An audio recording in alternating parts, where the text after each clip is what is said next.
And joining us now, Julian Falconer, senior partner with Falconer Charney LLP and a specialist in human rights issues. And welcome back to our studios here at TVO. Pleasure.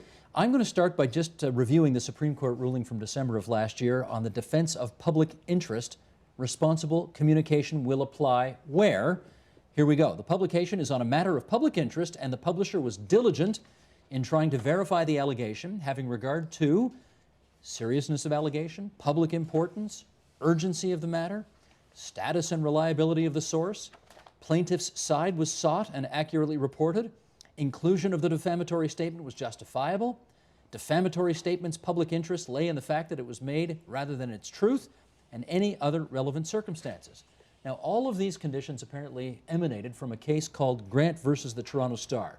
You want to give us the broad outline of what that was about? Well, basically, it dates all the way back to the mid and late 90s when a prominent businessman in Northern Ontario, Peter Grant, who runs a forestry company, wanted to build a golf course, a private 9-hole golf course, and got into a major dispute with neighboring cottagers in the New Liskeard area, all around the issue of whether in fact this private golf course was environmentally friendly to the Twin Lakes area, and whether ultimately it was something that was in the public interest or against the public interest. Certain public statements were made at the height of emotions in early 2000 when the issue finally came to a head about what level of influence Peter Grant had with the Harris government. Well, and he was a friend of Mike Harris's, who was premier at the time. Beyond question. And that was what the Star reported, and very much so, with all the reading between the lines that goes along with that. Bill Schiller, a veteran journalist for the Star, did his homework in terms of the connections between Mr. Grant and the then Tory government, and ultimately published an article in June 2001 that led to the defamation action. Now, was there something unique about this case that made the Supreme Court at the time say, you know what, we're going to have to just kind of relook at the traditional defense that media bring to bear in these circumstances? Well, ultimately, you know, they say this, and it's true. Facts make law, and this is a lawyer's expression. And you have a veteran journalist who truly did his homework. And by truly did his homework, I mean this is an individual who attended in the region, did his homework on the level of political contributions by Mr. Grant and his companies, and at the same time spoke to M&R. On Natural Resources. Yes, Ministry of Natural Resources. On repeated occasions sought interviews with Mr. Grant, offering him an opportunity to give his version of the story. That was rejected.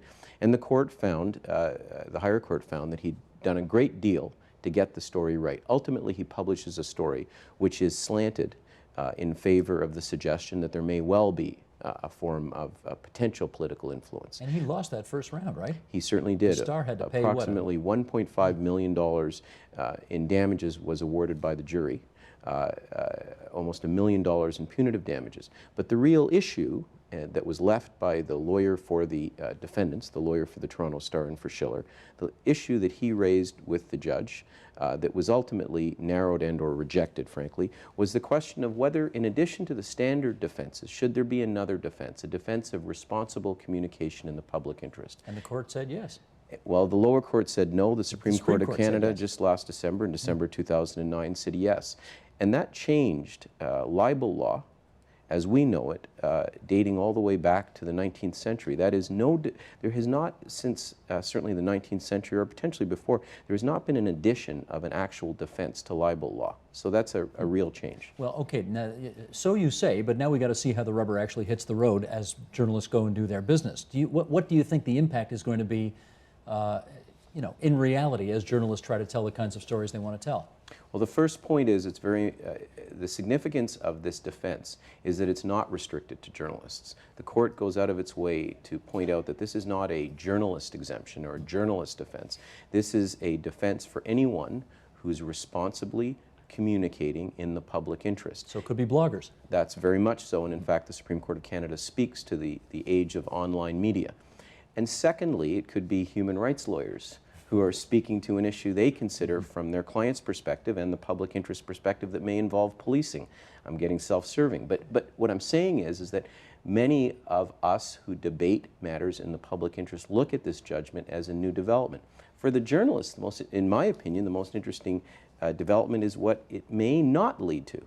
It may not lead to real changes because the role of investigative journalism has diminished so much with reduced budgets, such that the kind of standards the Supreme Court of Canada speaks to about being allowed to use this defense, the kind of diligence that Schiller showed in this case, it's not typical of most cases. And I would have thought that when the Supreme Court of Canada laid out what it felt was to be the due diligence to be exercised by a journalist, in other words, quote unquote, acting responsibly, those are pretty high standards. So it's ironic then, in some respects, that this potentially new and more robust power for not just journalists, but certainly journalists, comes at a time when newspapers are closing and journalists have less resources type ability to actually take advantage of this. Very true. With significant defenses come significant responsibilities. So the responsibility. Are you quoting Spider-Man to me here, or what's going on? Well, with the that's very good. With the responsibility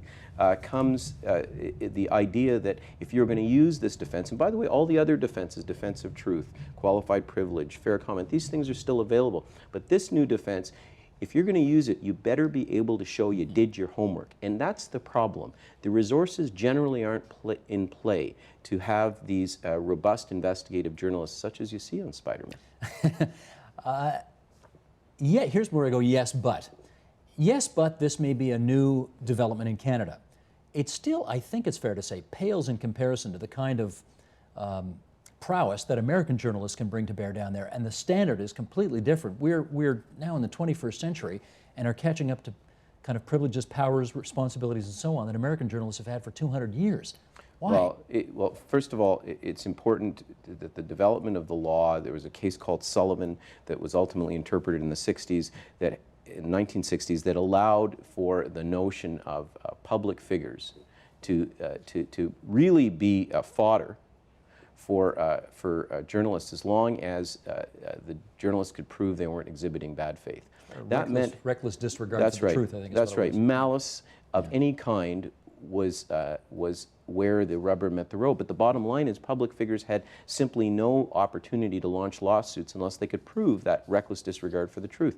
On the other hand, jurisdictions such as England, New Zealand, Australia, South Africa, the development of the law in those jurisdictions has been consistent with the notion of this new defense, but it's only recent, late 90s, early 2000s. There has not been sort of the rush to defend the free speech the way it has and was defended in the U.S. But suffice to say, this is a very important development because the court goes out of its way to point out that public interest, as it's defined, that is, responsible communications in the public interest, should be seen in the broadest of terms, that we have to be encouraging debate.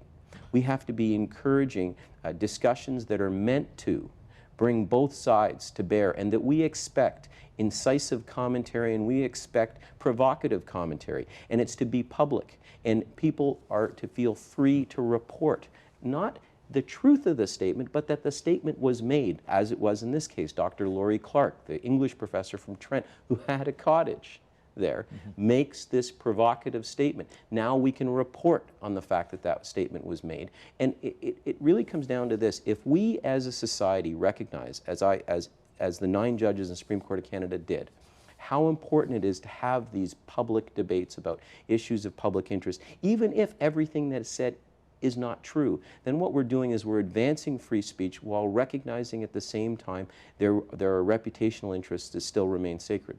Let me follow up on the blogosphere angle here, because you pointed out the Supreme Court did allow for the possibility that this doesn't just refer to people who get their fingers dirty reading newsprint, it actually goes for the blogosphere as well.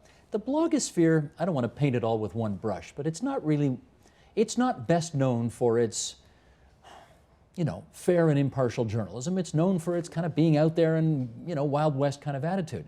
So do you imagine that this will really have much of an impact down the road on the blogosphere? Well, that's a classic example, and it's a very good question, because what it reflects is that you have to recognize you cannot take a case too far on its own.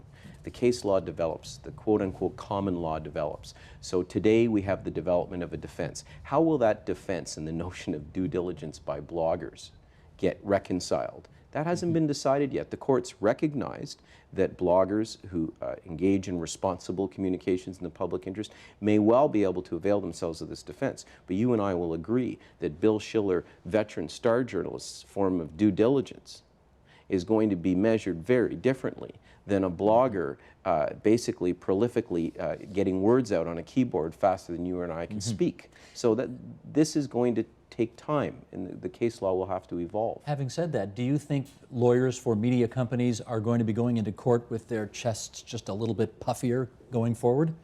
Yes. And at the end of the day, if anybody takes anything away from this discussion, and frankly, the very compelling debates that I heard from your panel, the notion of the chilling effect, whether it's what can be called the coercive environment of quote-unquote political correctness, or the coercive environment of libel chill.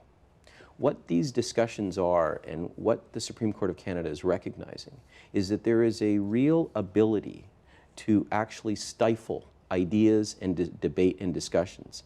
And if that ability goes unchecked, we will become an oppressive, repressed society. The Supreme Court of Canada has struck a blow against libel chill. That's a good thing. And those of us who believe there ought to be public interest debate should be happy.